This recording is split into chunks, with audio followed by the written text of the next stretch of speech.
Andy, por ahora se Bueno, ve todo bien. perfecto. Bueno, sin más y para entrar directamente en tema, de manera muy sintética, para quienes no nos conocen, básicamente somos una empresa cuyo concepto es ser un hub de inversiones, es decir, que todo lo que sea relacionado para invertir y administrar tus inversiones en el segmento inmobiliario en Estados Unidos lo puedes hacer a través de nosotros, a través de Spider, y para que eso suceda, básicamente tenemos una experiencia de inversión que abarca todas las áreas de la inversión para especialmente orientado a inversores extranjeros. Tenemos un marketplace, como figura acá del lado izquierdo, digamos, donde tenemos distintos productos para que puedan invertir tanto en renta fija como también en propiedades de alta rentabilidad, de alto rendimiento.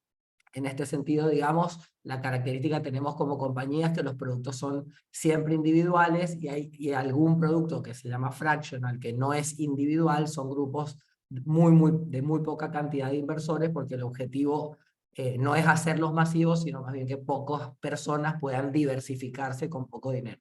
Tenemos una segunda arista, una segunda vertical, que es la unidad de servicios, donde básicamente ustedes pueden tener los servicios legales, contables o de planificación fiscal con nuestra compañía. No hace falta que sean inversores para tener servicios con Spider, pueden tener solo servicios sin ser inversores. Luego tenemos el área de administración de propiedades, donde si ustedes de nuevo compran o invierten con nosotros o con otros y quieren que la administración, la experiencia de la administración, tenerla con nuestra compañía, también lo pueden hacer como un servicio complementario a las inversiones o como un servicio independiente de las inversiones. Y por último, lo que tiene que ver con el wallet, que es la manera en la que ustedes pueden ganar, retirar o utilizar su dinero, lo que se llama el cash management, lo que les permite básicamente disponer del capital. Todo esto lo tienen básicamente acompañado también de una tarjeta Visa, que desde el año pasado estamos emitiendo lo que es la serie Blue. Estamos en lo que tiene que ver con una primera versión, una B1, digamos, que es básicamente para ciertos usuarios, ciertos tipos de clientes, pero por suerte ya desde el año pasado estamos operativos con esta tarjeta y es algo que nos pone con muchísimo, nos da mucho orgullo haberlo podido lanzar después de casi un año y medio de trabajo con integraciones con nuestra plataforma. Por último, toda la gestión y relación que tienen ustedes con nuestra compañía, al margen de tener lo que tiene que ver con atención, servicio de atención al cliente, lo tienen con una capa tecnológica, que es una aplicación que se llama Spider Connect, que la pueden descargar en el QR que estoy mostrando, o pueden ir a la tienda de su celular, sea Android o iOS, buscan Spider Connect, la descargan, es completamente gratuita, y ahí pueden también tener todos estos distintas unidades de negocio, tanto, de nuevo, marketplace, servicio de property management, el wallet, digamos, para administrar el capital, y los servicios legales y contables. Así que dicho esto de manera muy sintética para que sepan quiénes somos, que hace más de 10 años que hacemos esto, vamos a lo que nos trae el día de hoy, que es perspectiva en el mercado inmobiliario de los Estados Unidos. Y como dije al principio, hay muchas cosas que han estado pasando. Es un mercado que se ha vuelto tremendamente dinámico, pero para poderlo abordar con un orden que sea, que tenga una estructura, que sea ordenada y que nos pueda ayudar a entender y definir y sobre todo saber qué esperar del mercado inmobiliario de los Estados Unidos, básicamente yo quise descomponer esta charla en 4 ejes temáticos, digamos. Uno, que define lo que es, bueno, ¿qué es el mercado inmobiliario? O sea, cuando hablamos del mercado inmobiliario norteamericano, ¿qué es? Digamos, pues suena a cualquier cosa donde hay un ladrillo, es mercado inmobiliario, digamos. Y ahí, si empezamos a hacer a profundizar en las distintas capas que tiene el mercado inmobiliario, hay muchísimas cosas. Hay propiedades, hay casas, hay edificios, hay hospitales, hay depósitos, hay centros de almacenamiento, digamos, hay centros de distribución, hay clínicas, hay supermercados, hay shopping. Entonces, bueno, todo eso es mercado inmobiliario. Entonces, vamos a tratar de ser muy concretos y también muy efectivos para poder dimensionar bien cómo están las cosas en cada uno de los segmentos, dónde están las oportunidades y ustedes puedan después sacar sus conclusiones. El segundo punto es dimensionarlo. Me parece interesante que para poder hablar de un mercado y entender cuáles son las clases o las distintas divisiones que tiene ese mercado, podamos ponerle una magnitud, que si sabemos la magnitud podemos saber de qué estamos hablando, sobre todo en el mercado norteamericano, que para que lo sepan y para ir entrando un poco en tema, desde el punto de vista de valor patrimonial, el mercado inmobiliario norteamericano representa la mayor valuación en activos o en bienes de alta calidad, digamos, que existe en el planeta. Es decir, si ustedes comparan el mercado de bonos, o el mercado de acciones, o el mercado inmobiliario norteamericano, el mercado inmobiliario norteamericano representa muchísima más calidad en el sentido de que es sumamente sólido para momentos de inestabilidad, para contextos de inflación, es un activo que es básicamente tangible, entonces tiene un montón de versatilidades que si empezamos a desmaterializarlo y dejar de pensar en una casa, sino en lo que una casa o un edificio o una inversión inmobiliaria nos puede proveer, y empezamos a verlo como vehículo de inversión, vamos a poder entender que es un vehículo óptimo porque representa en el sentido de calidad y de seguridad lo mejor que nos podría dar un bien que compramos, que existe, que es tangible, que está en un mercado sólido y que además provee liquidez, pero por el otro lado es un bien que es tremendamente estable y que a lo largo del último a lo largo del último siglo ha sido inclusive en contexto de volatilidad y de inflación sumamente defensivo. Es básicamente inclusive las empresas de inversiones se vuelcan en contextos de inestabilidad a comprar activos inmobiliarios porque representan un activo de gran calidad. Entonces me parece importante entenderlo y dejar de verlo como una cosa aspiracional, sino más como un vehículo accesible de inversión como otros, como un bono, como una acción, como un commodity, pero que tiene las ventajas de ser tangible, de ser real, de que puede ser individual y de que está en un país que es tremendamente estable. El tercer punto es lo que tiene que ver con la coyuntura actual y por supuesto en relación con todo esto lo que tiene que ver con la oportunidad. Entonces quiero empezar con lo que tiene que ver con las clases de activos, lo que se define en el mercado inmobiliario norteamericano cuando hablamos de qué representa. Básicamente representa dos cosas, si lo queremos clasificar a gran escala. Por un lado, lo que tiene que ver con el mercado residencial, que tiene que ver con aquellas unidades que están construidas o que existen para ser habitadas, lo que son los hogares, digamos, donde viven las personas, que se compone de lo que se llama en inglés el SFR o SFR, que es Single Family Rentals, que en español serían casas, por decirlo de alguna manera, son las casas que ustedes típicamente conocen en Estados Unidos, y lo que tiene que ver con los condominios. Los condominios pueden ser edificios, y básicamente tienen las unidades que típicamente conocemos en cualquiera de nuestros países, como los departamentos, digamos, que tienen esos edificios.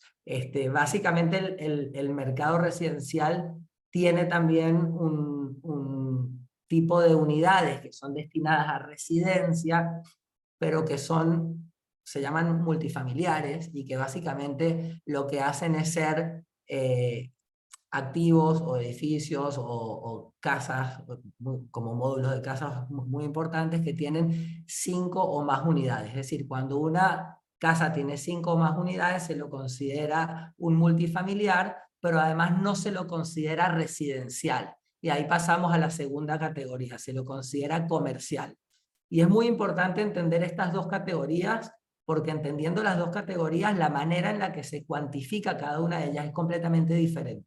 Entonces voy a volverlo a repetir. En la categoría residencial entra todo lo que tiene que ver con activos individuales, propiedades para ser habitadas por familias americanas, o digamos, personas que vivan en los Estados Unidos en su vida diaria.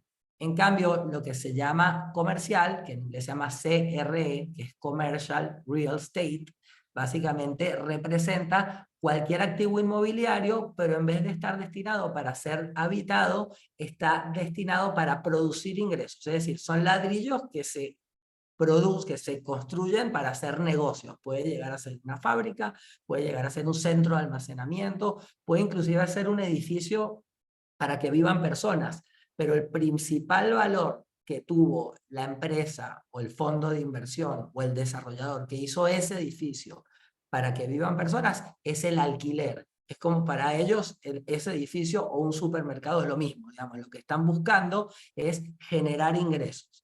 Y ahí vemos dos grandes formas diferentes, dos formas muy radicalmente distintas para evaluar uno u otro.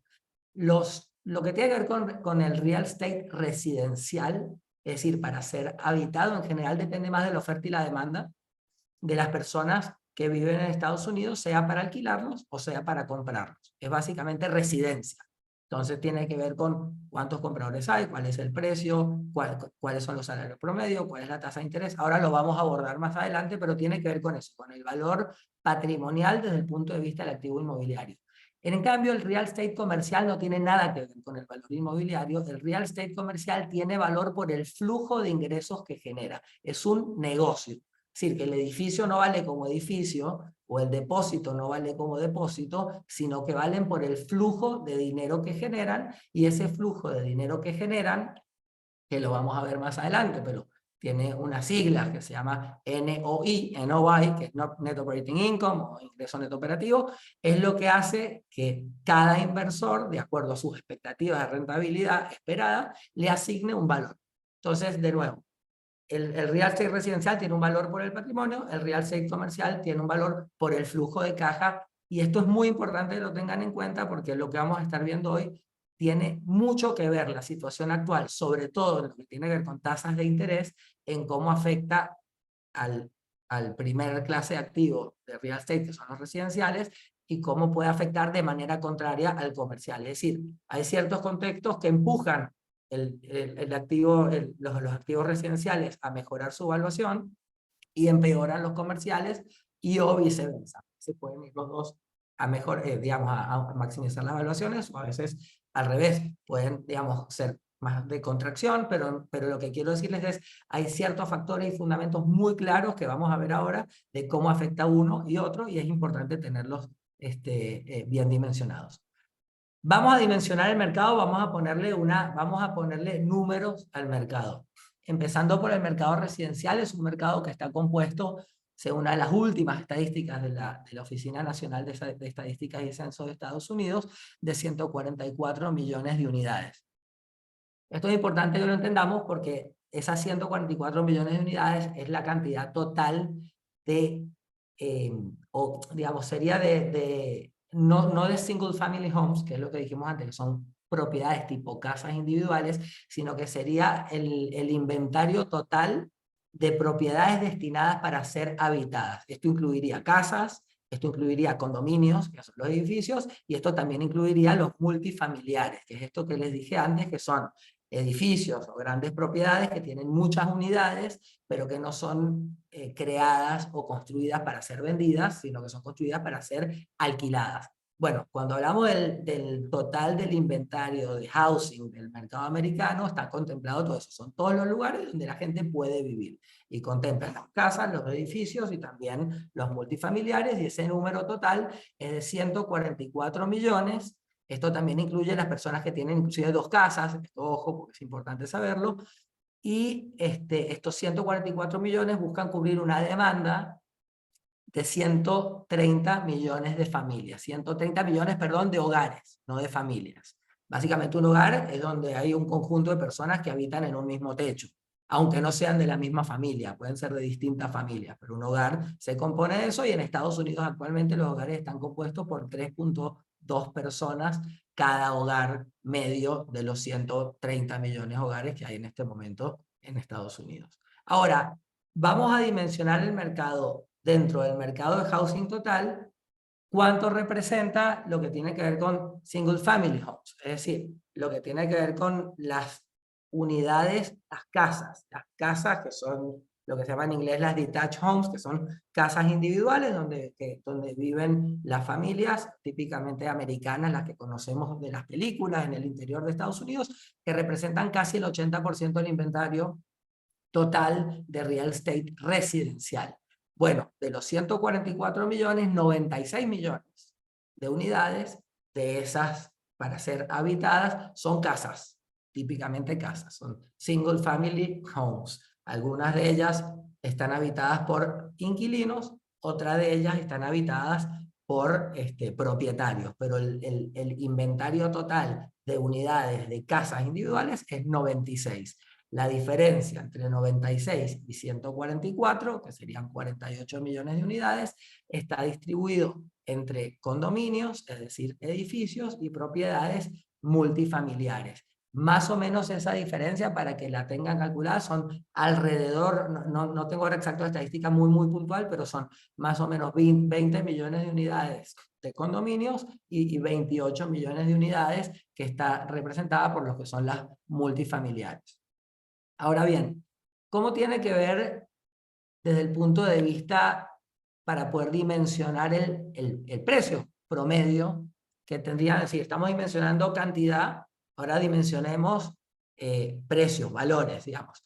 Los precios promedio, que es lo que está representado en este gráfico que vemos acá, si ven desde aquí les quiero mostrar, desde el COVID, desde marzo del 2020, que es acá donde estoy mostrándoles, en adelante, hubo una subida muy abrupta de precios que bajó levemente en los últimos 3 meses, porque claro, como las tasas de interés han subido tanto y se encareció tanto comprar, hubo una contracción de la media de los precios, pero muy leve, la verdad. Estamos en momentos récord, picos históricamente altos, digamos, de lo que tiene que ver con los precios promedios de los valores inmobiliarios en Estados Unidos. De hecho, en los últimos 3 años, los niveles de crecimiento de precio de año contra año han sido más de 14, 15, 18% durante el año 2020, durante el año 2021, durante el año 2022. Es decir, que vamos a ver lugares, por ejemplo, la Florida, donde el mercado ha aumentado prácticamente, ha duplicado o tiene un valor del 60, 70% por encima de lo que,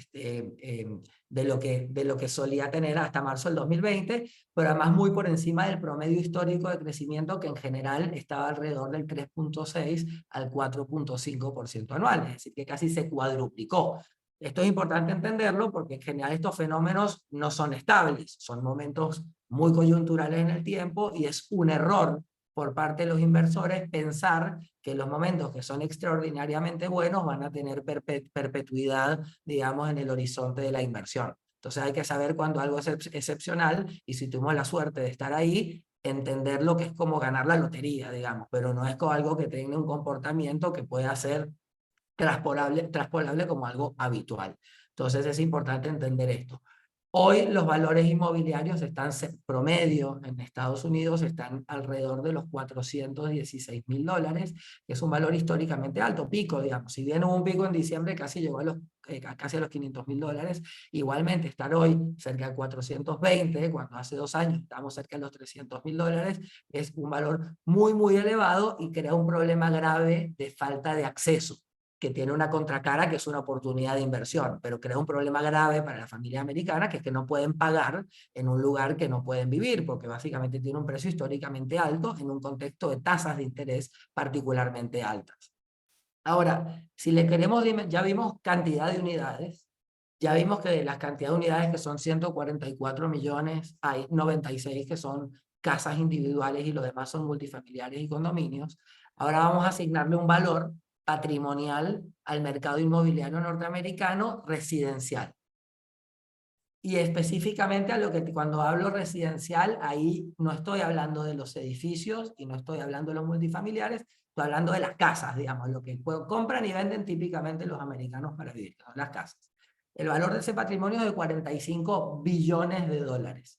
Es básicamente un valor superior a todo el Producto Interno de América Latina, incluido Canadá y Estados Unidos, con lo cual imagínense el refugio de valor de calidad que tienen ustedes en ese segmento. Ustedes ven acá que aunque haya caído levemente en el último trimestre el valor, que cayó en $2.3 billones, en realidad la caída no es que bajó, en realidad subió tanto que tuvo un pequeño ajuste, digamos, pero no es que hubo una caída de precios, más bien aumentó tanto, digamos, que tenía que tener alguna pequeña corrección, que ha sido mínima y que no va a ser ni larga ni profunda, pues muchas personas creen que estamos cerca por el nivel de los precios, de la manera en la que han crecido, aumentado de manera tan drástica en tan corto plazo, que puede haber una burbuja en la inmobiliaria en la que puedan colapsar los valores a lo que sucedió en el año 2008-2009.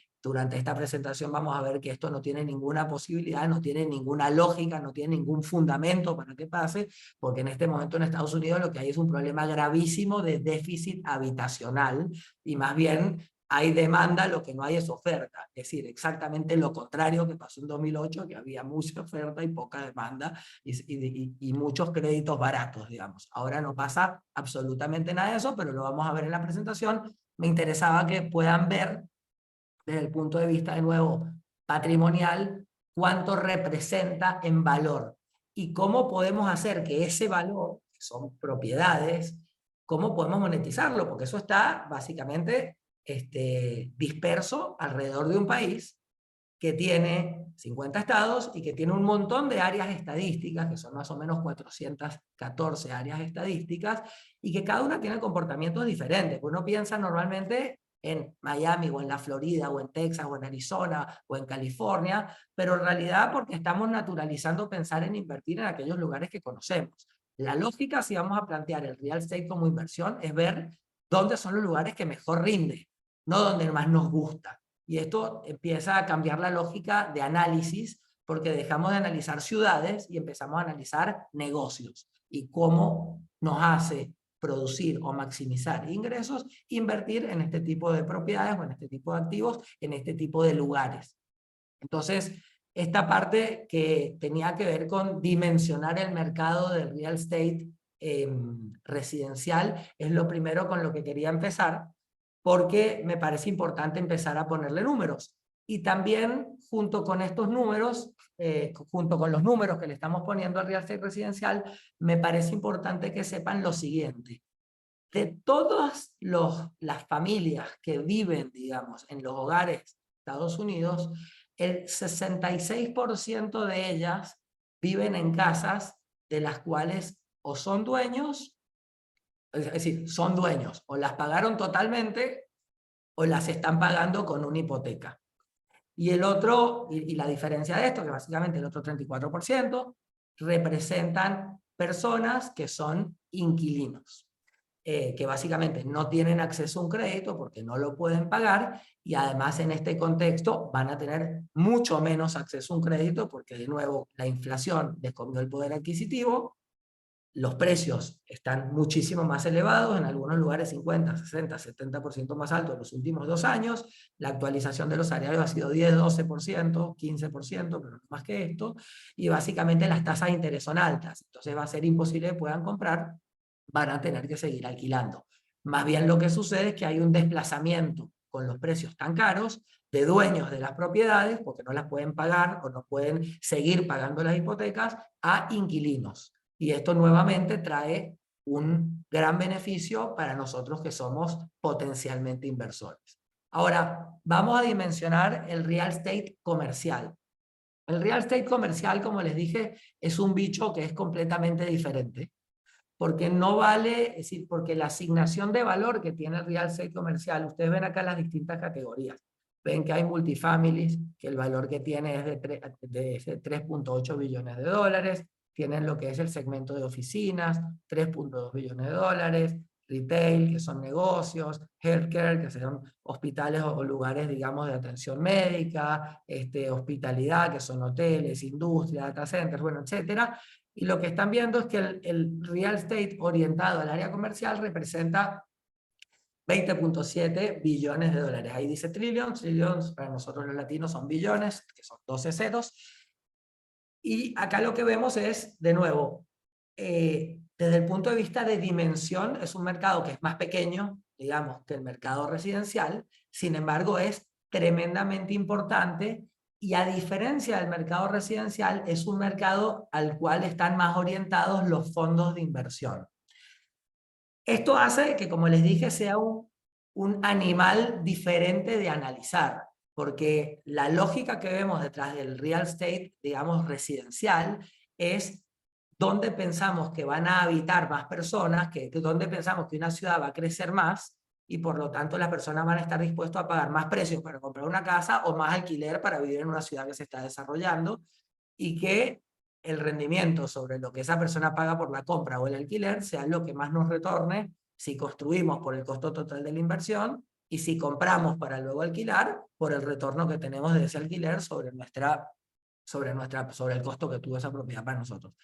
En este lado del property management, del real estate comercial, como le dije, es un animal completamente diferente acá básicamente lo que dicen los fondos de inversión es cuánta plata gana cualquiera de estos segmentos que estamos viendo acá, un multifamiliar, una oficina, un retail, un shopping, de nuevo, qué sé yo, un data center, una industria, lo que se les ocurra, cuánta plata gana, y en función de esa cantidad de dinero que gane o de que yo creo que va a ganar, yo le asigno un valor de compra, de acuerdo a mi expectativa como inversor.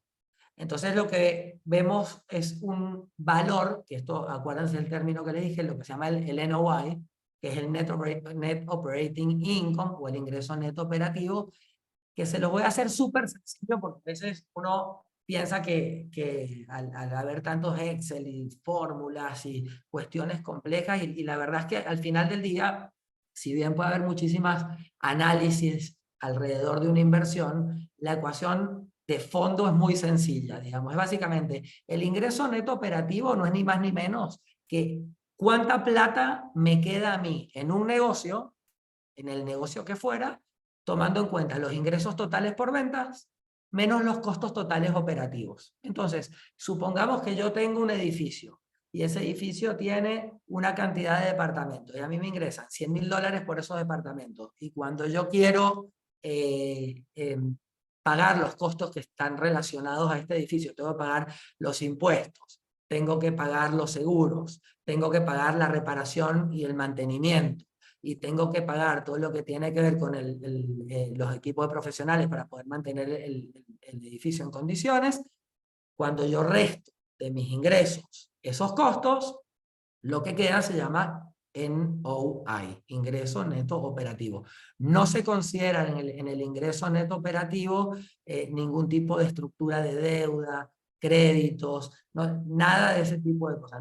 No se considera tampoco el pago ni de intereses ni de impuestos sobre las ganancias. Entonces, de nuevo, el NOI no es ni más ni menos que los ingresos totales que tiene un edificio o cualquier tipo de activo, digamos, de este tipo comercial, menos todos sus costos asignados, tanto directos como indirectos. Cuando ustedes tienen un NOI, lo que le va a dar ese nivel de utilidad es hasta cuánto estoy dispuesto a pagar por ese activo. Entonces, les quiero mostrar, porque hice un ejercicio para poder dimensionar esto. Si hay, Char, alguna pregunta en el medio, yo estoy avanzando, pero si llega a haber alguna pregunta, tú me avisas para no irme demasiado largo, digamos, con los Dale, temas, ¿no? dale, tranquilo. Entonces, tranquilo, lo que les quería mostrar es, voy a volver a compartir pantalla porque yo les quise hacer un ejercicio, pues de nuevo, a mí me gusta mucho en este tipo de webinars, digamos, poderles como fundamentar o que puedan ver, digamos, dónde está la lógica. A ver si puedo compartir esto. Ahí, Char, estoy compartiendo pantalla, ¿verdad? Porque yo Sí, se ve la no. presentación. Ok, perfecto. Y Y ahí tú está ves viendo el la... Excel. Bueno, Ok, perfecto, ahí está. Eso es lo que viene. ¿Ahí el ahí está Excel el se ve? Excel. Sí, Ok, buenísimo. Entonces yo quise hacer un ejercicio para que entiendan ya entendieron, digamos, por lo menos desde el punto de vista de la lógica, de que el real estate residencial vale por el patrimonio, es decir, por la casa, y que lo que tiene que ver es cuánto una persona está dispuesto a pagar por vivir allí, tanto para comprar como por alquilar, pero simplemente como una demanda cuyo objetivo es residencial. Ahora, vamos al real estate comercial y a poner un ejemplo que puede ser extrapolable a cualquier tipo de negocio de estas características, es decir, destinado a que tenga flujo de caja. Entonces vamos a suponer que yo tengo un complejo que tiene dos edificios, el edificio A y el edificio B. Simplemente el edificio A vamos a suponer que tiene 50 unidades y el edificio B tiene otras 50, y que cada una de esas unidades que son departamentos me generan $1.200 por mes. Eso quiere decir que a fin de año el complejo del edificio A, 50 unidades por $1.200 por mes, por 12 meses que tiene el año, me va a generar $720.000. Y el edificio B, que tiene también 50 unidades y tiene el mismo ingreso por mes por unidad en los mismos 12 meses del año, me vuelve a generar estos 720. Y me da 1.440.000, que es mi total de ingreso por los alquileres de este complejo, del complejo A y B. Esto en cuanto a los ingresos. Ahora, si este edificio tuviera otros ingresos, pues tuviera lavandería, o porque tuviera videojuegos, pues tuviera lo que fuera, eso se computarían acá. Esto que les estoy explicando no es tanto para que aprendan a hacerlo, porque les voy a mostrar algo que está repercutiendo de manera grave al real estate comercial. Y si no entienden esto, no van a entender lo que les digo, y por eso quise dárselos con un ejemplo. Entonces, digamos que ustedes tienen 1.440.000 dólares. Ahora esto tienen que descontarle los gastos. Entonces digamos que tienen el impuesto a la propiedad, que son 80.000 anual, el mantenimiento, que son 80.000 dólares al año, el fee de administración, que son 40.000 dólares al año, los seguros, que son 80.000 dólares al año, y la vacancia. Es decir, normalmente cuando hacemos los cálculos para real estate comercial, mostramos cuánto traería un edificio si está 100% alquilado, y después se le descuenta la tasa típica de vacancia o de unidades que técnicamente no están operativas, y se le asigna un valor. En este caso, 100.000. Entonces tengo una cantidad de costos totales de 380.000. Bueno, 1.440.000 de ingresos menos 380 de costos me da 1.060.000. Ese es mi NOI. Hasta ahí, papita para el loro, digamos. Cualquiera lo entiende, no es matemática básica, ingresos menos egresos, y eso me da un valor. Perfecto. Ahora, vamos a pensar esto en un término sencillo. Si yo tengo 1.000 dólares y yo quiero ganar un 10% anual sobre mis 1.000 dólares en un año, yo tengo que buscar un negocio que me genere ¿cuánto? El 10% de 1.000. Bueno, tendría que buscar un negocio que me genere 100 dólares al año. Esa sería mi zona de satisfacción como inversor. Ahora, si Charbel es inversor y él en un año, a él no le interesa ganar el 10%, a él le interesa ganar el 5%, porque él tiene muchísimo dinero y no tiene más donde colocar dinero, y dice, bueno, yo con el 5 me conformo. Bueno, el 5% sobre 1.000, él estaría contento con un negocio que le deje 50 dólares. Es decir, que para la expectativa de Andrés, 1.000 dólares tienen que generar 100, y para la expectativa de Charbel, 1.000 dólares tienen que generar 50. Y en función de qué están las expectativas que le permiten a los compradores, en este caso dicen chiste Andrés y Charbel, pero los compradores son todos los fondos de inversión que dan vuelta en Estados Unidos para comprar activos de real estate comercial. En función de qué determinan cuál es su expectativa. Bueno, básicamente en función de las tasas de interés. Es decir, ellos dicen, bueno, si pongo la plata en el banco, me da 4%, estoy inventando, por 4%, obviamente si voy a poner que tiene seguridad absoluta, o compro un bono, o compro una acción, o algún bono, digamos, que tiene seguridad prácticamente absoluta, un bono del Tesoro de los Estados Unidos. Ahora, si yo voy a meterme en algo menos seguro que un bono, quiero tener un premio arriba de lo que ganaría comprando un bono. Entonces, ese delta entre el bono y el premio es básicamente la expectativa que tiene un inversor de rentabilidad sobre el dinero que invierte. Y ese delta está determinado por el nivel de seguridad que tiene una industria.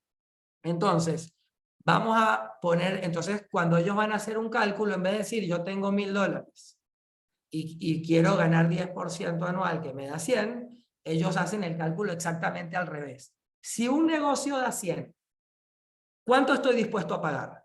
Si un negocio da 50, ¿cuánto estoy dispuesto a pagar? Si un negocio da 500, ¿cuánto estoy dispuesto a pagar? Entonces, vamos a hacer la ecuación primero fácil para entenderla al revés. Bueno, si da 1.000 y quiero ganar 10%, les tiene que dar 100. Si el negocio da 100 y mi expectativa es 10%, entonces yo hago lo que deja el negocio, que sería el NOI, 100, dividido la expectativa que yo tengo de rentabilidad, que en mi caso sería 10%, que sería 0.10, y 100 dividido 10 me va a dar 1.000. Entonces, si yo quiero un negocio de 100 y espero ganar un 10%, tengo que pagar hasta 1.000. Si Charbel en ese negocio de 100 lo divide por 5%, por 0.05, él por el mismo negocio que Andrés no va a pagar 1.000, porque él está dispuesto a ganar menos que Andrés, entonces va a pagar 2.000.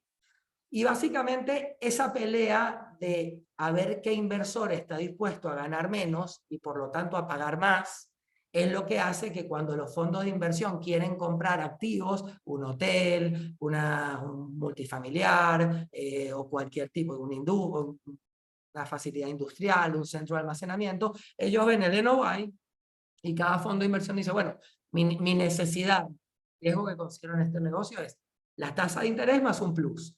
Y hacen el NOI dividido esa expectativa que ellos tienen y les da un valor. Esa expectativa que ellos tienen tiene una palabra, tiene un nombre, se llama cap rate. El cap rate es la tasa, el porcentaje anual que una persona, un fondo, una empresa espera obtener de beneficio sobre el valor o el valor total que tiene un activo. Entonces, de nuevo, si yo gané $100 y yo espero en el NOI y espero un cap rate del 10%, el precio que estoy dispuesto a pagar es 1.000. Entonces, esta expectativa ahora tiene un nombre, se llama cap rate. Vamos a ver qué pasa en este complejo si yo hubiera comprado en el año 2020 este mismo complejo que estamos viendo. Entonces, vamos acá a este donde dice el NOI. El NOI del año 2020 era 1.060.000, que como van a ver es esto que está acá abajo, que es lo que ganábamos. Bueno, 1.060.000. Si yo hubiera comprado un activo 1.060.000, ¿cuál era la tasa de interés aproximadamente para el año 2020? 3%. Esta es una tasa que le asigné yo arbitrariamente, en realidad era más baja, digamos, pero el FFR es la tasa que pone, digamos, la Reserva Federal o el Banco Central de los Estados Unidos. Entonces, supongamos que la tasa era 3%, bueno, el fondo de inversión va a decir, bueno, yo no quiero la misma tasa que me da el banco, yo quiero un poquito más, yo quiero 4%, ¿ok? Porque digamos que como son empresas como muy refinadas desde el punto de vista financiero, no es que buscan especular con márgenes gigantes, porque después viene otro que está dispuesto a ganar menos y les compra y no podrían competir. Entonces, bueno, yo quiero ganar un poco más, quiero 4%.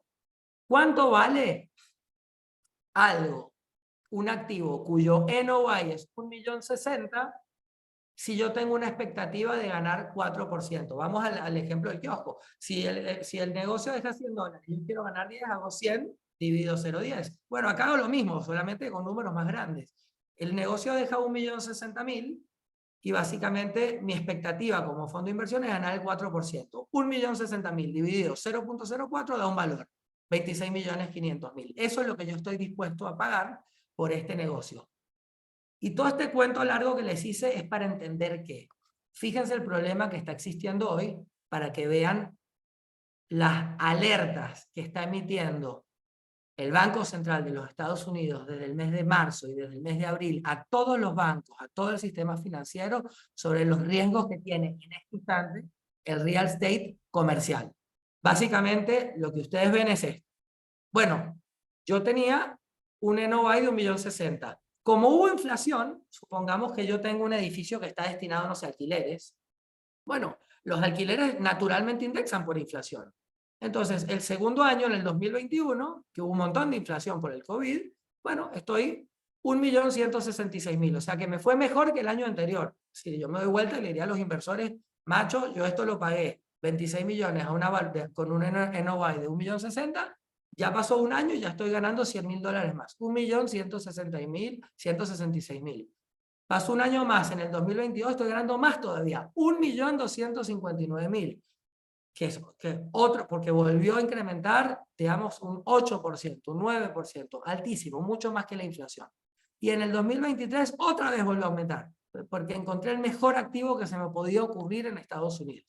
1.347.000, es decir, yo pagué 26 millones en el 2020 por algo que generaba 1.060.000 y estoy en el 2023 y ese algo genera ahora 1.347.000, 30% más. Soy un animal detectando negocios, es decir, que llevo ganado en 4 años 4.832.710.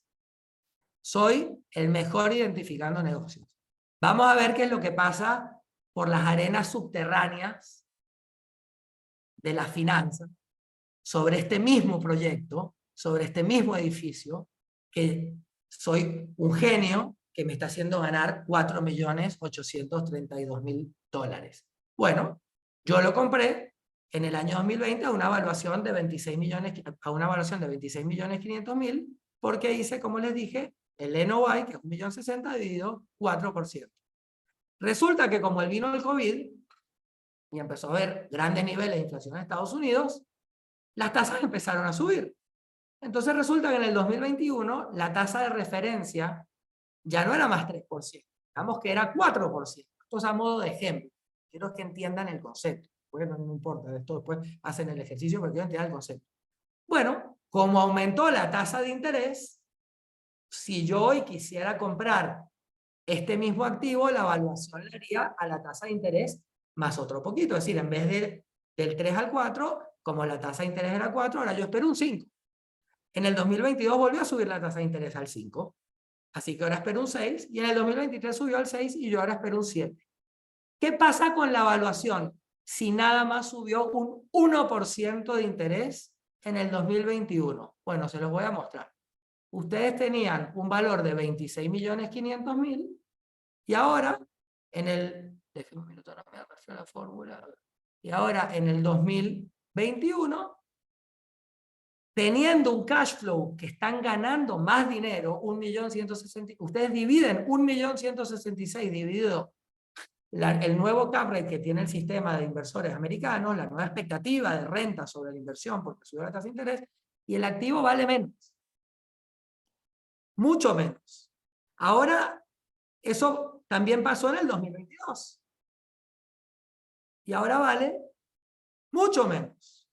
Y también va a pasar en el 2023, donde hoy tuvimos la reunión del Banco Central, donde aumentó otra vez las tasas de interés y dijo que las va a volver a aumentar. Y acá tenemos qué es lo que está pasando. Es decir, mientras yo no veía esto de la evaluación y yo solamente veía lo que estaba ganando en cash flow, en dinero, yo en 4 años me metí $4.800.000 al bolsillo. Soy un fenómeno, pero perdí 7.250.000 de valor.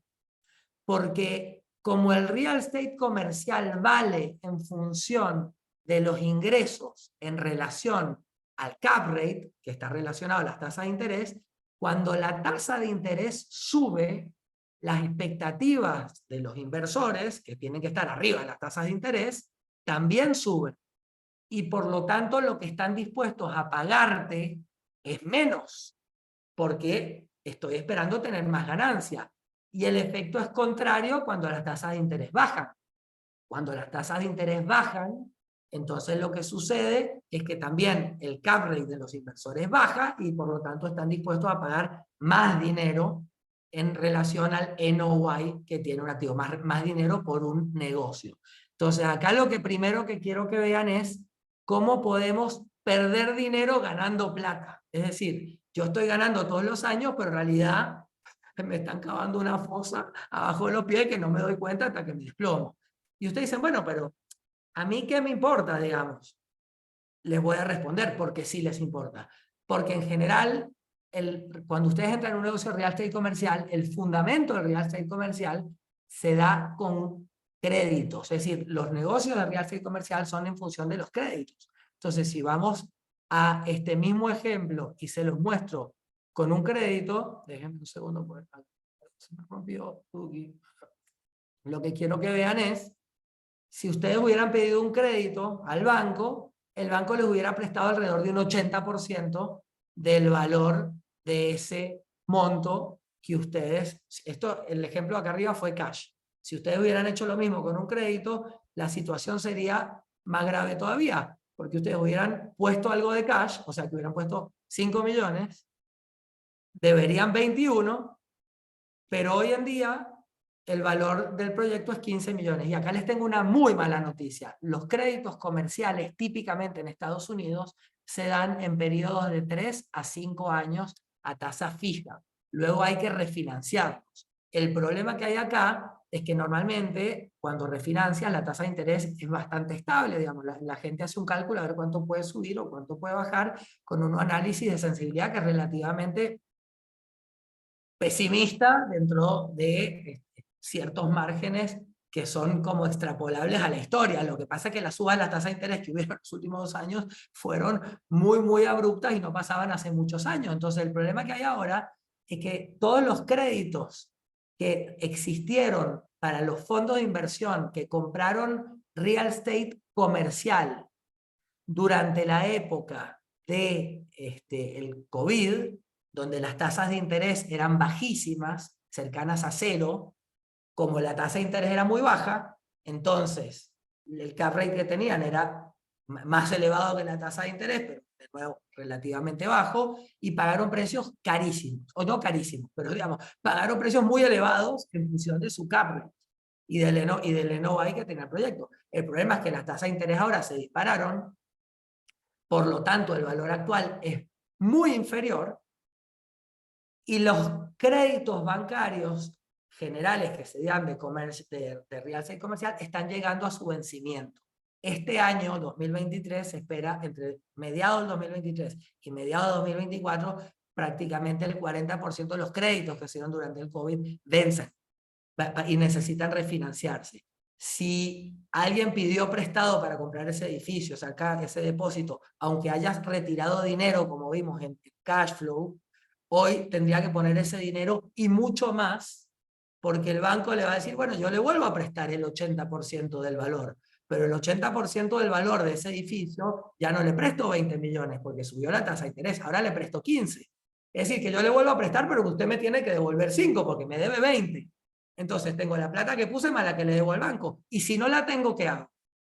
Bueno, si no la tengo, lo que va a pasar, déjenme mostrarles lo que están diciendo básicamente todos los analistas en los últimos meses en Estados Unidos.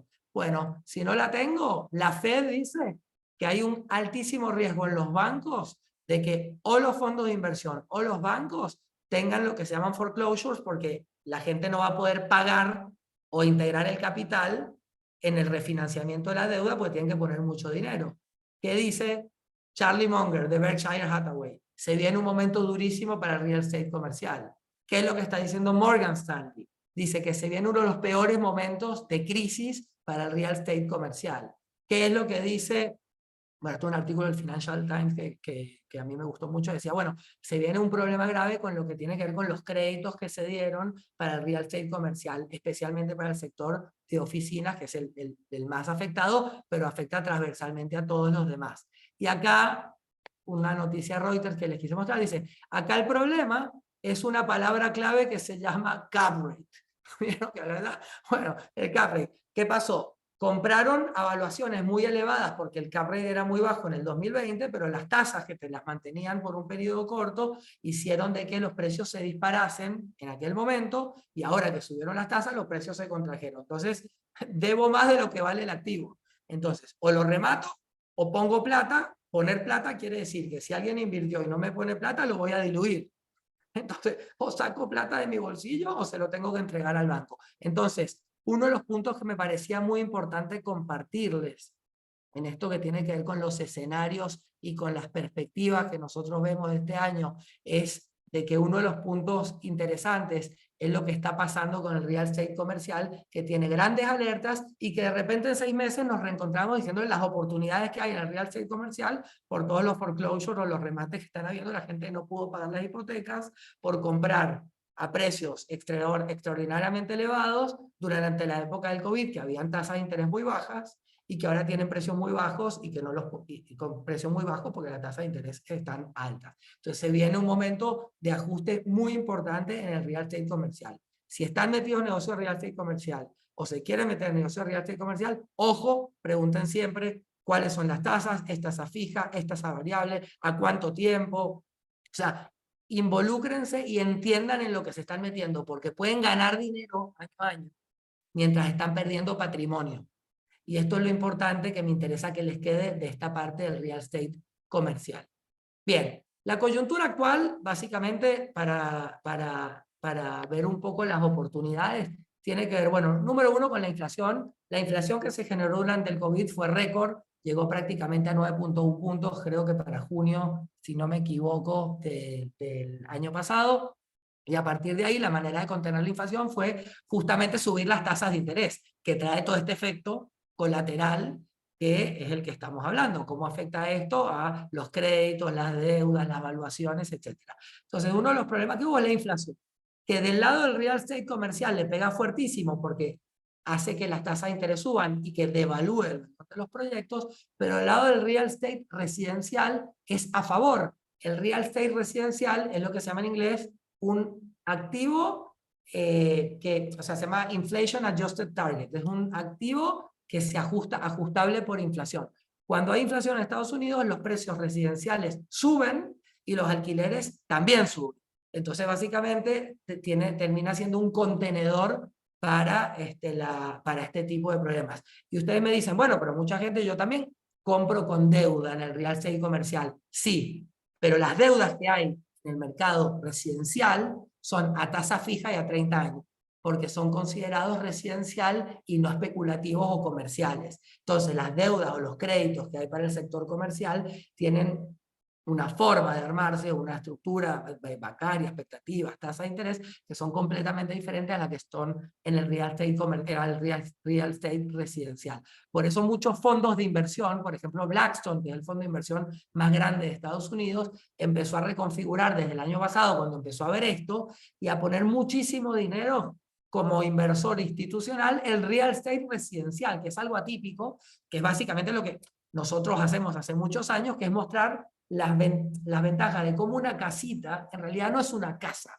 es una forma de producir ingresos, pero resguardarte la inestabilidad que puede tener créditos tan volátiles en el sector comercial. Que ojo, en muchos momentos son positivos, excelentes, son negocios súper saludables, pero en este contexto estamos en un momento de bandera roja, digamos, y esto es importante que lo entiendan. ¿Por qué la inflación tiene sentido hacer un doble clic si invertimos en real estate residencial? Bueno, básicamente porque la inflación afecta, si vemos lo que se llama el índice de precios al consumidor en Estados Unidos, que es lo que se llama el CPI, cómo está compuesto, vemos que tiene muchos ítems: transporte, comida, energía, servicios médicos, recreación y servicios, etc. Y cada uno de esos ítems tiene un peso a la hora de determinar cuál es el nivel de inflación mensual que tiene Estados Unidos. Cada uno contribuye de manera diferente. Ahora, si vemos shelter, que es el que está acá, shelter es básicamente refugio, es decir, propiedades.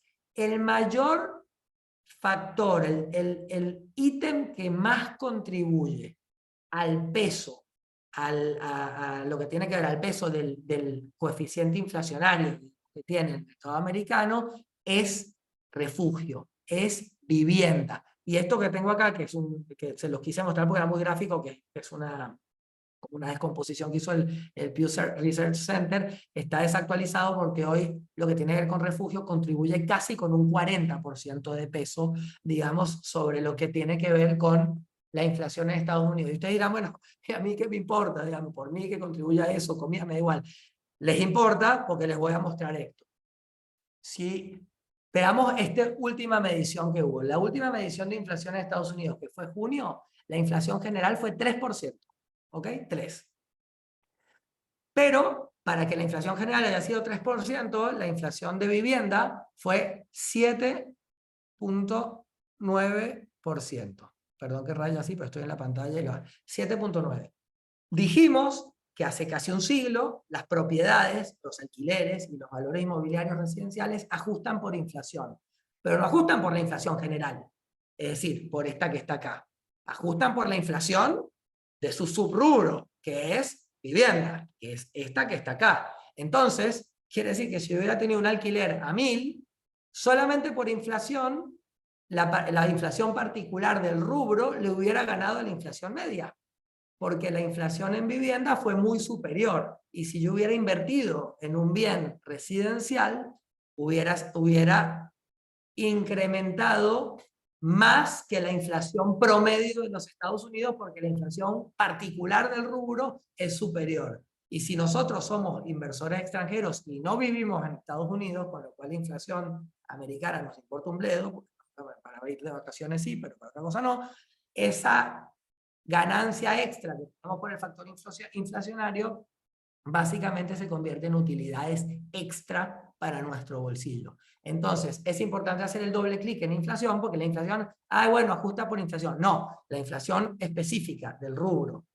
vivienda o refugio es mayor a la media en Estados Unidos, y esto es importante porque va a seguir siendo elevada porque hay escasez de viviendas, hay falta de accesibilidad para poder comprar unidades por las altas tasas de interés y los altos precios. Es decir, no hay ningún motivo por cual en el corto plazo los alquileres no sigan subiendo. Entonces esto me interesaba que lo tomen en cuenta para que vean de nuevo qué pasa con la inflación. No solamente un dato de cuánto valen las cosas, sino cómo afecta mi inversión de manera positiva a la inflación. Ahora, de nuevo, para entender un poco cómo van a seguir las tasas de interés, vemos que desde el 2022 hasta la fecha, inclusive el día de hoy, han habido 11 subas de la tasa de interés de referencia, que es la de la Fed, la de la Reserva Federal, que básicamente hoy están 5.25, 5.50, y esto hace, de nuevo, ya lo dijeron, probablemente suba más antes de fin de año, y probablemente por el próximo año van a mantenerse las tasas muy elevadas, es decir, que no hay ningún motivo para pensar de que van a bajar las tasas de interés, porque nos lo están diciendo, porque quieren seguir bajando la inflación.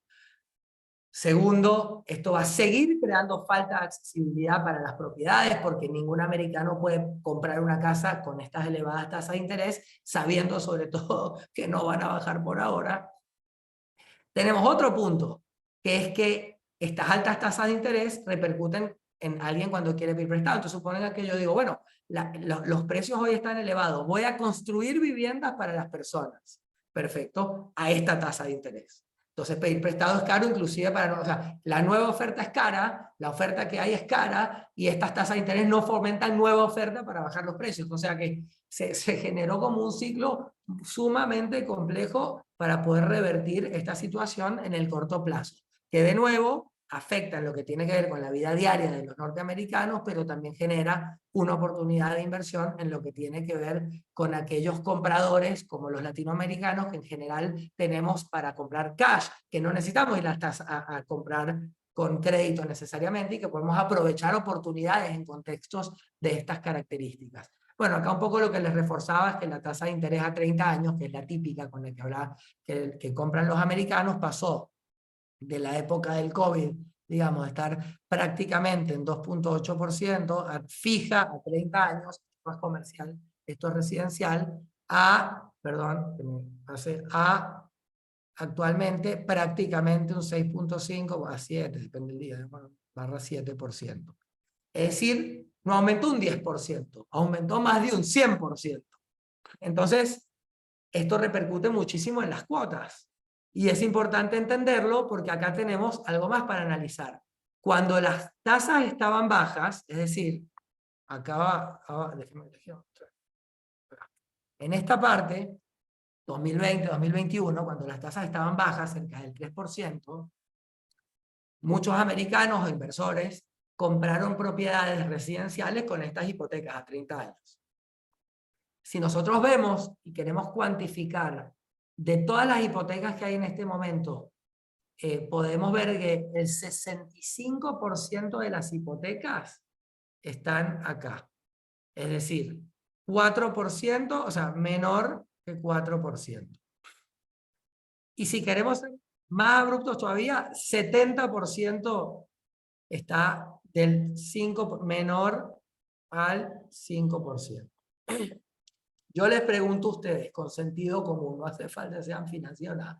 Si ustedes piden plata para comprar una casa hace 2 años, que la casa valía 300 lucas, y entonces esa casa la piden a 30 años, cuota fija al 3%. Y esa casa hoy vale, ¿ok? 500. Y la podrían vender en 500. Ahora, si ustedes, o los americanos, porque estas son casas para vivir, ¿venderían su casa en 500 para comprarse otra que también vale 500 con una tasa de interés que es el doble? La respuesta es no.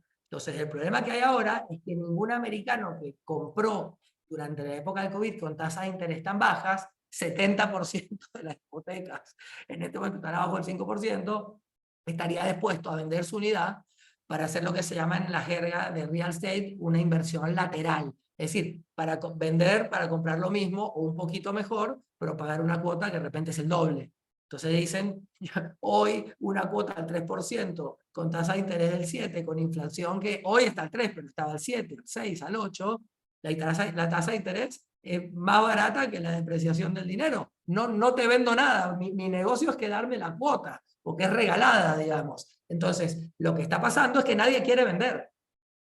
Entonces, hay un déficit habitacional, pero aparte nadie vende, entonces hay una escasez de oferta gravísima, Y aparte no hay nueva construcción porque las tasas de interés son muy elevadas. Entonces imagínense ustedes el problema que causa, digamos, para los residentes, para las personas que quieren alquilar o vivir, pero la oportunidad que es si sabemos dónde comprar, entendiendo de que los alquileres van a seguir subiendo porque cada vez va a haber más necesidad de alquileres y que la gente no va a poder comprar porque los precios están a un valor completamente inaccesible. Entonces, esto ha hecho que el inventario actual sea básicamente de 3.1 meses. Normalmente el inventario en meses para que esté sano en Estados Unidos requiere entre 6 y 9 meses. Estamos en 3.1 meses. Si lo queremos ver en unidades, son 1 millón de unidades. Esto normalmente para estar sano debería estar acá. Estamos acá.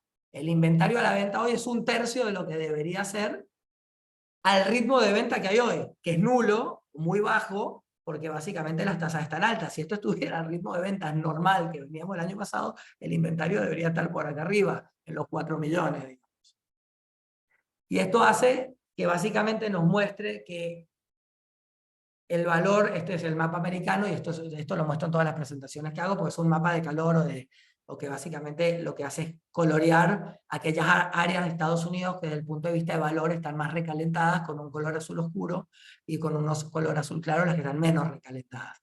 Y en general lo que vamos a ver es que todo lo que se llama, todo lo que tiene que ver con el cinturón del sol, o el Sunbelt, tiene colores más oscuros porque está más recalentado en términos de evaluación, porque durante el COVID mucha gente bajó a estos lugares y también mucha gente invirtió en estos lugares por un tema de clima. Y básicamente los lugares que están un poco más económicos en tema de apreciación son los que están en el Midwest. Acá California la van a ver azul clarita, pero el motivo por el que está azul clara no es porque está barato, sino que se recalentó tanto que empezó a bajar de precio, y este mapa muestra la variación de trimestre contra trimestre. Entonces, no está aumentando tanto, pero hoy pero tiene precios récords, digamos, ¿no?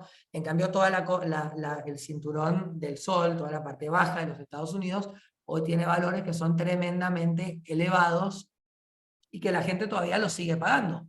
Pero ojo, porque básicamente, de nuevo, son valores históricamente altos y lo más posible es que no se contraigan mucho porque hay mucha necesidad de vivienda, pero tampoco sigan creciendo ese ritmo.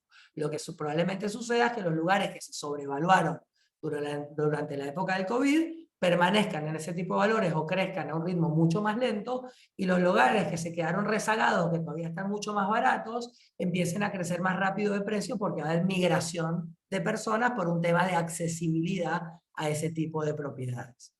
Si lo quieren ver en números, lo podemos ver en números de manera concreta, y ustedes van a ver de que para el año 2020 las propiedades en promedio en Estados Unidos valían 300.000, el valor de las hipotecas era de 3.17% y el valor que tenías que pagar de cuota era $1.035. Para el año 2023, esto es para marzo, no está actualizado junio, el valor promedio era 380.000, casi un 30% más.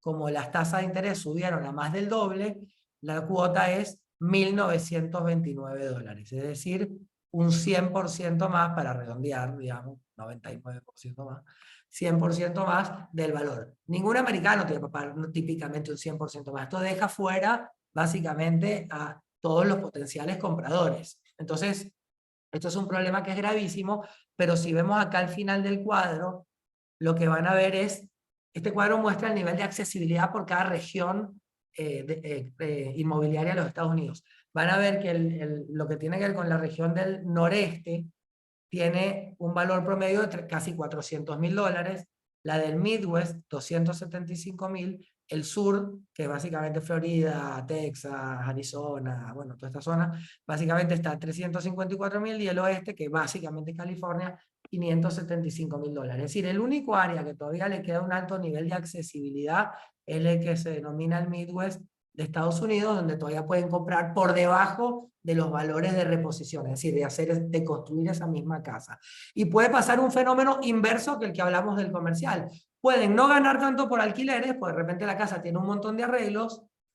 Fíjense lo que pasó en el comercial. Ganaban mucho cash flow, pero estaban perdiendo patrimonio. En el Midwest puede pasar al revés, que ganen cash flow, mucho o moderado o poco, pero de última no destruyen ingresos, y adicionalmente van ganando valorización, porque son propiedades que están tan por debajo de la media que tienen todavía muchísimo para crecer. Entonces, de nuevo, entendiéndolo desde un punto de vista de inversión y no de disfrute, es un área que es ideal para invertir. Entonces, la oportunidad básicamente está dada en primer lugar porque el real estate residencial en este momento, en este contexto, lo que nosotros entendemos como oportunidad, y repito, nosotros no aconsejamos, no recomendamos, y lo que les estoy diciendo es una opinión personal de lo que nosotros pensamos y analizamos para invertir como compañía y para que ustedes lo tomen como argumento para contrarrestarlo, ratificarlo o ponerlo dentro de su esquema de ideas. Y nada más, no estamos forzando a nada y a nadie. Es una opinión y nos encanta compartir lo que analizamos. Pero si ustedes ven, lo que nosotros vemos que en los activos residenciales, ustedes ven que el nivel de rendimiento que han tenido en los últimos años, si ustedes lo comparan con un bono, por ejemplo, ustedes van a ver que una casa, esta curva que está acá representada, lo que muestra es lo que se llama la tasa anual de rendimiento compuesto. Si yo compré en un año específico, vamos a suponer en 1991, o en el año 2000, o en el año 2012, una propiedad residencial, ¿cuánto hubiera ganado hasta la actualidad con el concepto de tasa anual de rendimiento compuesto? ¿Qué quiere decir eso? ¿Qué valor le asigno a esa inversión inicial para que represente desde ese momento al valor actual, para que represente eso, el cambio de precio de ese momento al valor actual, con todos los años transcurridos, pero tomando en cuenta que ese porcentaje represente año contra año y no contra base cero? Es decir, si yo digo que algo ganó 4% y yo pagué $100.000 en el año 2000, cuando yo digo 4% es, al segundo año es 104.000, al tercer año sería 4% sobre 104.000, no sobre 100.000. Es decir, es el porcentaje que indica el rendimiento que se va componiendo año contra año y no contra base cero. Bueno, si ustedes hubieran invertido en el año 2012 en propiedades, la tasa anual de rendimiento compuesto, solo por valorización, por apreciación, no por ingresos de alquileres, solo por valuación, es de 7.5%. Si ustedes comparan, por ejemplo, un índice que es el más conocido, el más prestigioso, que es el S&P 500, y hacen, por ejemplo, desde 1996 hasta la fecha, el valor nominal promedio, que esto no es compuesto, sino más bien nominal promedio, hubiera sido 9%. Bueno, 9 mayor que 7.5. Bueno, dos respuestas. Primero, no es el valor compuesto, es el valor promedio, con lo cual el compuesto es mucho menos. Pero el segundo punto es, solamente en la propiedad estamos hablando de apreciación. No estamos hablando de alquiler, que hubiera tenido probablemente otro 7, otro 8, otro % anual. O sea, que hubiera duplicado esto. Entonces, fíjense ustedes cómo una propiedad puede darles seguridad, un activo físico tangible, liquidez, refugio para la inestabilidad y sobre todo ajustable por inflación. Los bonos en el largo plazo también pueden ganar mucho dinero, pero fíjense que la estadística media es esto, digamos, si lo toman desde 1996 a la fecha, 9%, si lo ajustan por inflación, ahora te da 6.8%. Entonces, pero con un nivel de volatilidad que es altísimo. Las propiedades tienen un crecimiento lineal y creciente en el mediano y en el largo plazo. Ustedes me pueden decir, bueno, ¿y qué pasó con la burbuja en el 2008? Bueno, fue un periodo excepcional que, aunque fue excepcional, ni siquiera fue tan malo, porque aquellos que no tuvieron que rematar las propiedades residenciales porque no las debían, lo que no ganaban por incremento de valor, lo ganaban por alquileres. Y a los 3 años que pasó el 2008, 2009, 2010 para el 2011 ya habían recuperado los valores y hoy valen el doble o el triple de lo que valían en aquel momento. Entonces, salvo alguna coyuntura muy corta, si no entramos en crisis y entendemos la lógica y los fundamentos del real estate residencial, te provee todas las soluciones para una inversión de altísima calidad, alto rendimiento, individual, no especulativa, conservadora y con liquidez inmediata. Entonces me parece que es interesante compartir esto porque en el contexto en el que estamos hoy en Estados Unidos no es para menor.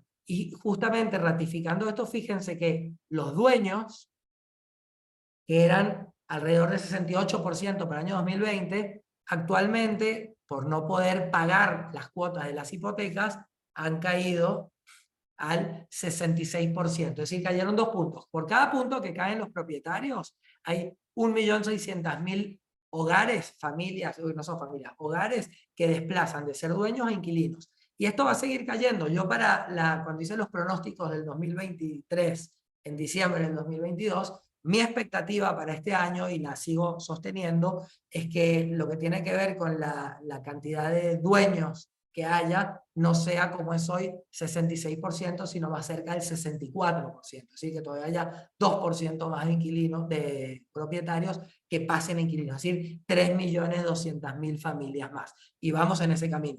No sé si voy a acertar lo que pronostiqué o me equivocaré por medio punto o lo que fuera, pero de nuevo, todo indica de que la tendencia va hacia allá. Es decir, el mercado de alquileres es un mercado con altísimo potencial. Y este gráfico lo único que les muestra, para que vean la línea naranja, es que desde el año 1953 a la actualidad, es decir, en los últimos 80 años, esta línea naranja representa el valor de los activos inmobiliarios ajustados por inflación. Y ven que nunca baja por abajo de la línea base 100. Quiere decir que ajustado por inflación, los activos inmobiliarios siempre estuvieron por encima. Es decir, nunca se depreciaron por debajo de la inflación. Es decir, ajustando los valores nominales por inflación, siempre estuvieron por esto. Esto demuestra la solidez que tiene el activo inmobiliario en momentos inflacionarios. Y por último, digamos, bueno, y para cerrar, básicamente ustedes tienen típicamente para los latinoamericanos lo que es el Sunbelt, lo que es el Rust Belt. Típicamente nos gusta ir de vacaciones y tenemos siempre la fantasía de invertir en los lugares que nos gustan, que están relacionados al Sunbelt. Nosotros, por la lógica comercial, siempre pensamos más en el Rust Belt. No es el más lindo, no necesariamente el más lindo, no necesariamente lo que más nos gusta, no necesariamente parece lo más atractivo, pero tiene todos los fundamentos de la lógica en términos de precio, en términos de posibilidad de apreciación, en términos de accesibilidad para las familias americanas en un momento en el que hoy es inaccesible el mercado inmobiliario, creación de puestos laborales, baja inversión para empresas que se quieren instalar, tiene todas las lógicas comerciales del mundo para poder invertir de manera segura. Algo que les quiero dar como último dato para cerrar la presentación es que un factor que me interesa decirle, digamos, para nosotros que tenemos oficina y vamos siempre, nos encanta Miami, obviamente, también, pero les quiero dar un dato de lo que tiene que ver todo lo que es la Costa del Sol, especialmente la Florida, pero todo ese cinturón que va a Arizona, Texas, New México, Baja California, para que tengan en cuenta en las perspectivas del mercado inmobiliario. Los seguros. Hay un problema grave con desastres naturales que ha venido en los últimos 2 o 3 años, de huracanes, incendios y demás, y sobre todo la costa, todo lo que este cinturón que da sobre la Florida y toda la parte baja que da contra México, digamos, y la costa del Golfo de México, que tiene muchísimos problemas de huracanes y desastres climáticos, que está trayendo un montón de costos a las empresas de seguro y está haciendo que los seguros suban de la propiedad drásticamente. Drásticamente es 40%, 50%, 60%. Nosotros damos una alerta temprana, yo lo vengo diciendo hace un tiempo, pero lo quiero seguir ratificando para que quede, digamos, grabado digamos, el testimonio, que es que para mí los seguros sobre las propiedades en toda la costa del sur de los Estados Unidos, en el cinturón del sol, básicamente cada vez más va a empezar a ser un factor fundamental de decisión para saber si compramos, para saber si alquilamos o para ver si no nos metemos. Yo creo que si sigue elevándose a estos valores, los seguros van a ser un factor crítico en lo que tiene que ver con el resultado al final de una propiedad que compremos, sea para vivir o sea para alquilar. Creo que es muy importante entenderlo porque el problema que están teniendo las empresas de seguros es que como no pueden pronosticar la cantidad y la frecuencia y la severidad de los factores, de los fenómenos climáticos que hay, se tienen que cubrir para arriba. No les extrañe que en poco tiempo la decisión para comprar una propiedad en Miami o en, no sé, en Arizona o en Texas o lo que fuera, sea básicamente ver cuánto cuesta el seguro y no cuánto me pagan de alquiler. No les extrañe que esto pase en los próximos 2, 3, 4 o 5 años, digamos. Se los digo porque está pasando, varias empresas de seguros se han ido de esta parte de Estados Unidos porque ya no pueden prever o pronosticar valores de fenómenos que están teniendo mucha frecuencia y mucha severidad. Entonces, con esto se hizo un poco largo, yo les pido siempre perdón por extenderme tanto hablando, pero la idea de este tipo de webinar es poderles compartir información, y para poderles compartir información les tenemos que dar nuestros fundamentos, la lógica que nosotros entendemos, y que ustedes a partir de ella puedan también poder razonar y tomar decisiones a raíz de ella. Así que, de nuevo, perdón por lo extendido, pero yo sinceramente espero que les haya sido útil. Y si hay alguna pregunta, obviamente estoy abierto para ella, y caso contrario, igual les pido por favor que sí nos sigan siempre en nuestras redes, en @SpiderInvest, y que Charbel, digamos, que tiene todo el área de relaciones comerciales para el área internacional, si tienen alguna duda, consulten. Estamos a la orden para que hagan consultas, preguntas o lo que fuera. Así que Char, perdón. No te preocupes. Igual estuvo dentro de lo previsto, 1 hora y media. No, no fue tan excepcional. No, bueno, yo creo que muchas de las preguntas que se fueron haciendo las fuiste contestando en la medida que ibas desarrollando la charla. Si a alguien más les queda alguna duda, porque ahí yo dejé algunas, pero después tú fuiste contestando el tema de las tasas. Por ahí la única que no estuvo quedando como tal respondida fue una que hicieron un par de personas en cuanto a que sí tú creías o veías que en el mediano plazo las tasas de interés vuelvan a estar en torno al 3% cuando la inflación llegue al 2%. Bueno, a ver, dos cosas. Uno, quiero aclararlo, porque a mí, digamos, yo no soy economista, digamos, y les hablo, o sea, tengo una muy buena formación profesional, pero no soy economista. Sí, obviamente estamos muy fundamentados y tenemos equipos profesionales súper sólidos, y les voy a dar mi opinión desde una persona que es licenciado en marketing con un MBA en finanzas, digamos, pero no soy economista. Sí les doy una opinión que considero que es muy fundamentada. El Banco Central de los Estados Unidos básicamente tiene la misión específica de mantener la inflación en torno al 2%, es decir, de que los precios, el incremento de los precios, es decir, la inflación, sea en torno al 2% año contra año, generando al mismo tiempo máximos niveles de empleo. Entonces, ellos no es que vienen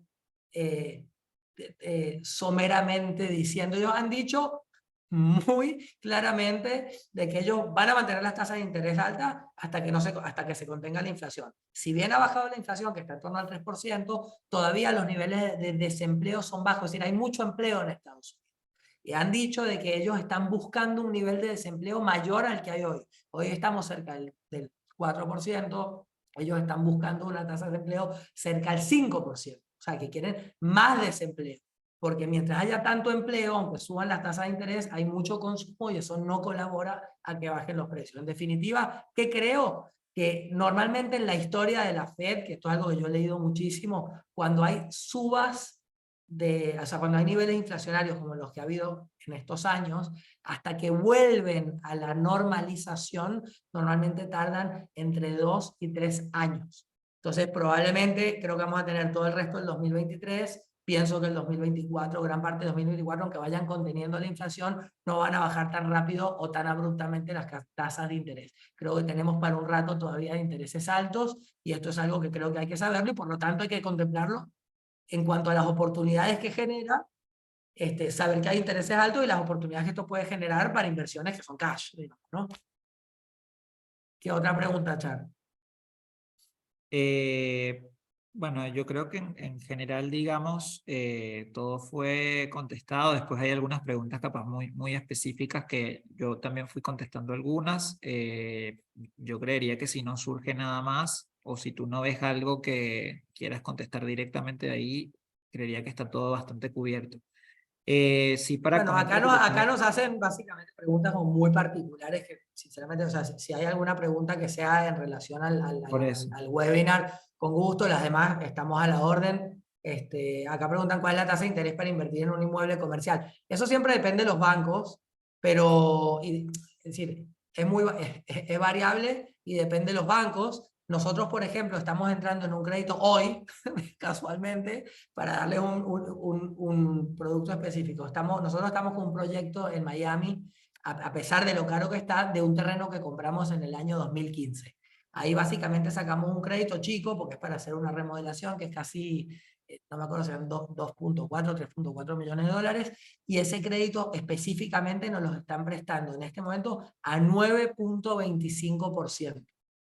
Nosotros lo estamos tomando porque el nivel del crédito que tomamos es muy bajito por sobre el valor del activo. No nos endeudamos al 80%, nos endeudamos al 30%, que es nada, y lo tomamos como algo temporal para después que terminemos la obra repagarlo. Pero digamos, las tasas de interés hoy están estos, 7, 8, 9, 10. O sea, hay que tener cuidado porque, de nuevo, cuando se termina el periodo, hay que pagar después el capital. Y entonces analicen muy bien. Yo siempre digo, al margen de todo, digamos, nunca vean cuánto va a ganar. Siempre prepárense, es decir, siempre midan hasta cuánto están dispuestos a perder. No cuánta plata van a ganar. Ganar cuánta plata ganar es facilísimo. Digamos, ustedes vean hasta cuánta plata están dispuestos a perder. Y en ese sentido, cuando hagan el cálculo, vean si pueden meterse en ese problema, entendiendo el problema como un crédito, que no es un problema, pero en ese compromiso, por decirlo de alguna manera.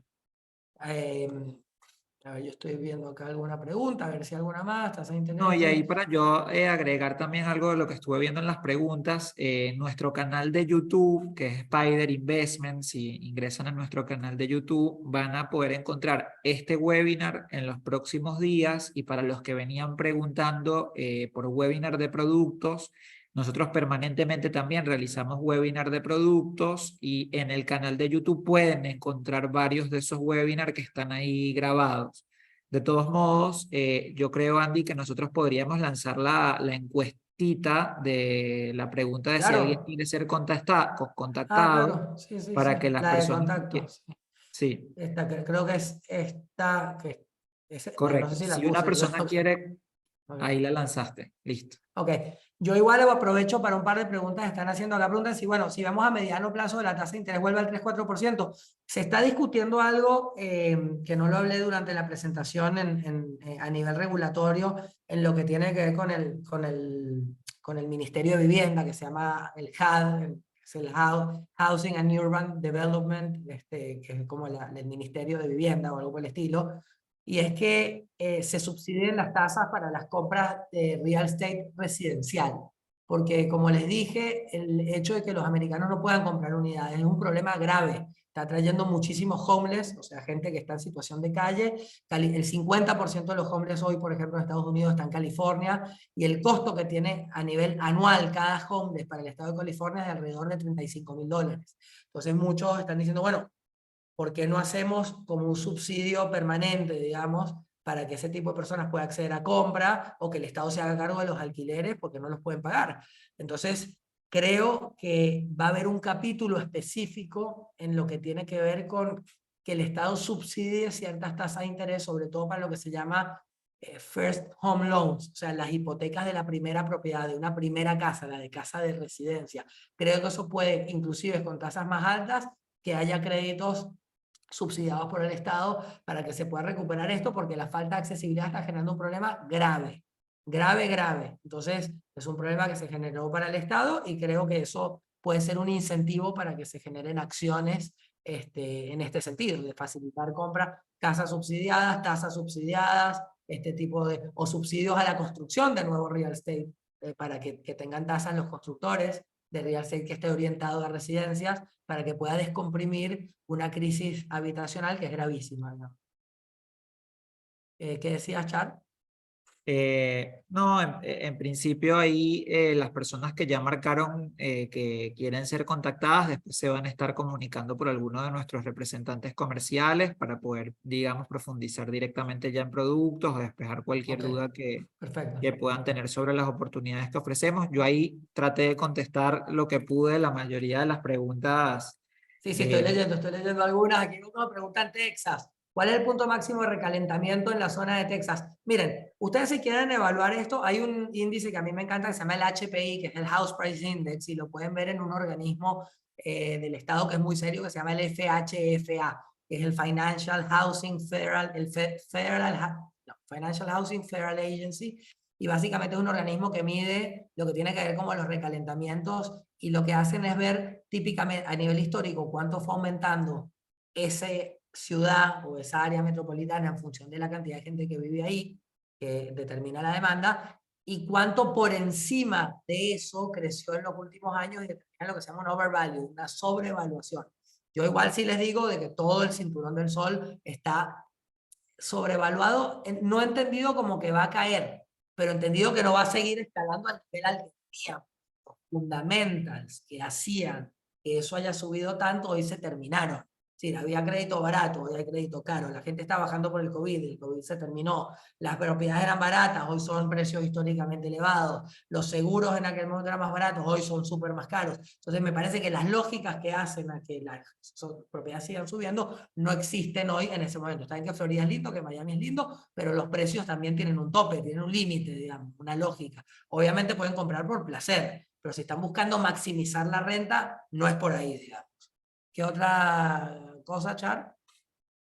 Creo que, digamos, acá preguntas Bueno, muy específicas que estoy contestando, pero en principio creo que todo está bastante cubierto. ok. Bueno, gracias a todos, gracias por el tiempo, perdón la demora, vamos a hacer una la próxima. Esta fue larga porque hace mucho que no conversábamos. La próxima prometo hacerla más corta, pero bueno, de cualquier manera, estamos a la orden. Ahí alguien levantó la mano, pero puede escribir la pregunta. Sí, Guillermo, si quieres escribir la pregunta, puedes. creo que ya hizo un par de preguntas, Guillermo. Igual Ah, una invitación para las personas de Argentina, también antes de que se nos olvide, este próximo 16 y 17 de agosto vamos a estar participando en la Expo Real Estate de Argentina que se va a realizar en el Hotel Hilton, ahí en Puerto Madero, en la ciudad de Buenos Aires. Así que bueno, para los que están en Argentina y nos quieran ir a conocer, vamos a estar allá con un stand, haciendo algunos workshops, también presentaciones comerciales, así que ahí vamos a recibirlos para quienes nos quieran conocer personalmente. bueno, gracias, Char, gracias a todos. Nos encantó haber compartido este espacio. Nos vemos pronto. Hasta luego. Gracias, hasta luego.